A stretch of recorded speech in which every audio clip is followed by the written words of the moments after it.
Assalomu alaykum, kanalimizga xush kelibsiz. Bugungi videomizda eng qadimgi mevalardan biri tut haqida bilganlarimizni aytib o'tamiz. Tut mevalari oq va qora rangda bo'lib, shu kunlarda may oyida pishib yetilmoqda. Sog'ligingiz uchun mazza qilib, to'yib iste'mol qiling. Yanagi tut mavsumigacha organizm o'zida ma'lum miqdorda zaxira qoldiradi.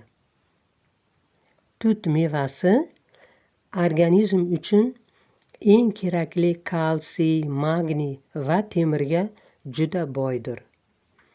Tut asosan qonni tozalaydigan va ko'paytiradigan ne'mat bo'lib hisoblanadi. Immunitetni kuchaytirib, organizmni yuqumli kasalliklardan himoya qiladi.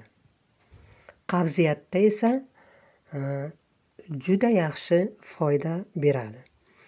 Ichak funksiyalari, me'da sekretsiyasini yaxshilaydi va normal holatga keltirib qo'yadi. Kamqonlikda ham tut mevasini oqini va qorasini to'yib iste'mol qilish kerak. Yana tez shamollaydigan organizm uchun ham juda yaxshi samara beradi.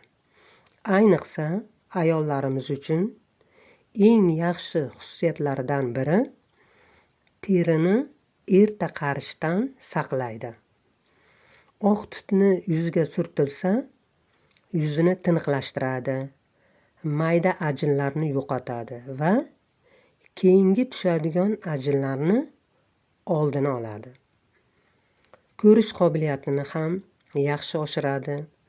Faqat tutni yodingizda tuting, iste'mol qilish uchun faqat ovqatdan oldingina iste'mol qilish kerak.